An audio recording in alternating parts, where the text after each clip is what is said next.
How's it going, everybody? Sir Douglas of the Argos Fancast here, and welcome back to Upon Sober Review. Today, we are going to discuss Saskatchewan 30, Toronto 23. That happened just this past Thursday. I had the fortune of going out to Regina to go see the team, and I'll tell you right now, I wasn't disappointed. So Regina puts on a great show.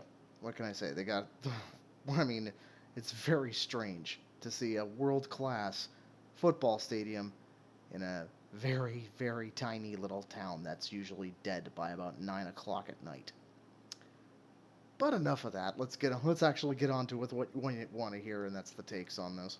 Janarian Grant got a punt return touchdown. Yay! Took it from the Toronto 26, slipped a grab, found a hole, and he was gone. No need to say anything other than that. Toronto did go for two. The initial 2-point convert was made. However, a holding call brought it back 10 yards. The second attempt unfortunately failed. The Cameron Duke's throw to the end zone was initially tipped by Deontay Williams, but then it landed into the hands of Tavares Daniels, who couldn't hang on to it, couldn't reel it in. So it's 6-0 Toronto. Then we had the first turnover of the game. Kadeem Carey was carrying the ball. CJ Avery comes up, pops the ball loose, and it was recovered by Jameer Thurman. So Saskatchewan had great field position due to that, but the Toronto defense stood tall, kept the score to a field goal. Brett Lothar made it super easy for him, 6-3 Toronto. Then Liram Hajrullahu, he got himself a field goal, made it 9-3. Starting in the second quarter, though, the injuries began to mount. And this was on both sides of the ball. Jake Seresno was taken out of the game due to a shoulder thing. However, I heard it was just precautionary, so he might be back in the lineup come the game against Montreal on this coming Thursday. Then Saskatchewan ended up taking the lead. It was, from what I could tell, it was basically something that I would call in Madden, and it was an engage 8.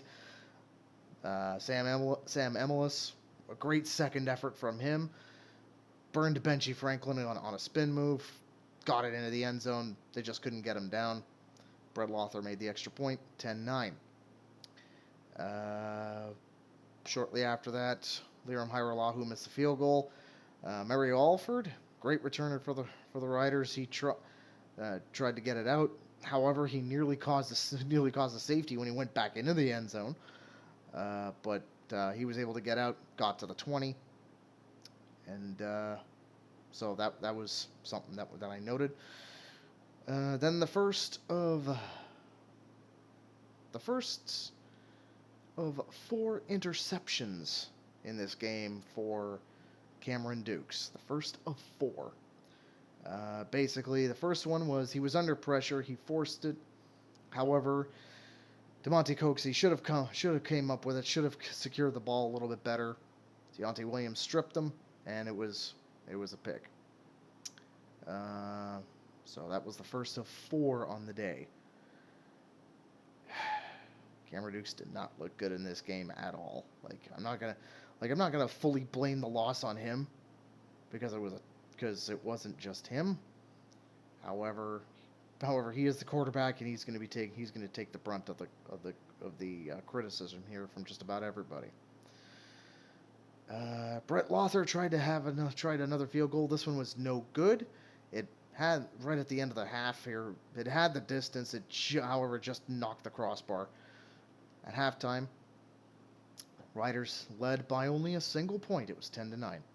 Second half kicked off, and Mario Alford, he had a great return back up to the Saskatchewan, pretty much close to midfield. Great return by him. That led to a Lothar field goal, 13-9 Saskatchewan. Liram Hajrullahu then got another field goal to close the gap to 1 again. And then Cameron Dukes had its second interception of the day, where It was one of those ones where he just should have held onto it and ran with it. Instead, he tried the forced throw. Easy pick for the Riders there. Saskatchewan then retook the lead. Shea Patterson called his own number after the Argos covered all the deep ball and left way too much room in the middle. He pretty much went into the end zone unchallenged. What do you want, man? What could you say? At that point, it was 20-12 Saskatchewan. Now, at this point, you could say either the game really began because it was the start of the fourth quarter, or the wheels fell off for Toronto. Really, you could go either way with this one. But then Toronto had a great drive, and then Kadeem Carey found a hole, got it into the end zone, and then on the 2-point convert, Duke's in trouble. He did one of those weird jumping passes that you see. It looked dangerous. Rasheed Bailey was able to haul it in, got it for 2. Tie ball game at 20. But like I said, this is when the wheels kind of fell off because Cameron Dukes dropped back to pass, threw it. It was an overthrown pass. DeMonte Coxey couldn't really reel it in because it was a bit high for him. However, Marcus Sales was right in behind there to get that ball, and he just took it right to the house. So Cameron Dukes, another one on him. But this one it was a bad one. It was quite bad. So 27-20 at this point, and it really that was the game clincher right there, because everything else was just going to happen the way it was going to happen. We had a Dimwitty meme. He did challenge for a roughing the passer.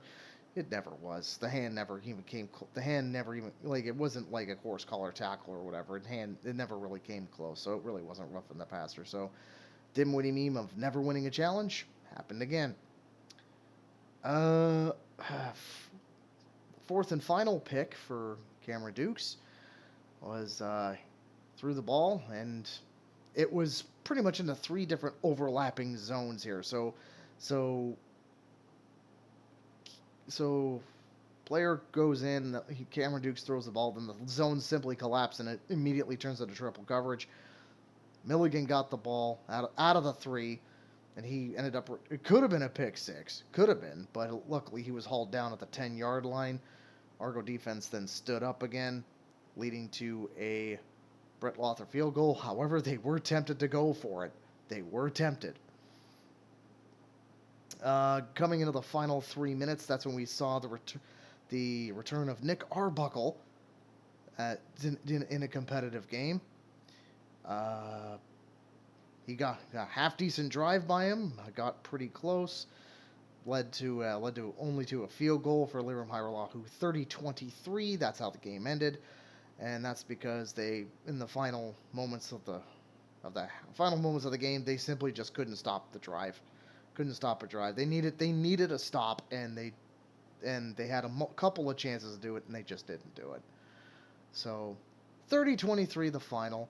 Disappointing for Argo fans, but what can I say? It was you saw me in the shorts. If you haven't, go take a look. I just had a hell of a time. Some other little notes. Obviously, the turnovers were utter killers. It wasn't penalties weren't that bad this time. It was the turnovers this time.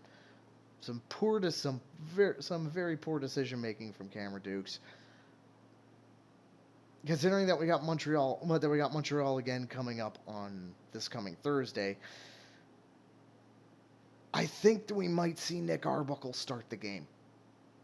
And this is nothing against Dukes. It's just that the last couple, they're starting to figure him out.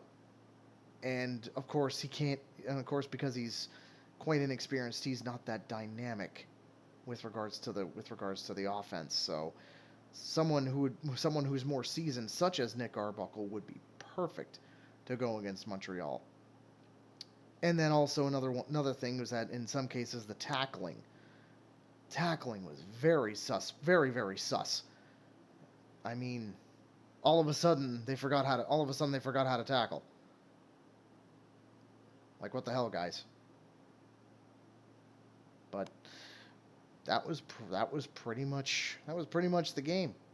Before I go, though, I just want to give a very quick shout out to some of the CFL family that was in attendance for this game, such as Steven and Alex, the Piffles podcast guys. Love you guys. Thank you. Cindy in the ticket office, her husband Doug. You guys are amazing. Sheldon from 2 and Out, you're amazing too. The Argo fans that came out to the game, such as the members of the DBO, such as myself, Steve, John, and Gingy. You guys are all awesome. And of course, there was also Marsha as well. Thank you. And the one that I didn't see, Janice. Get well soon, lady. Hope to see you in August. But that's gonna do it for me, because now I gotta go nurse this hangover and tell my liver to shut up.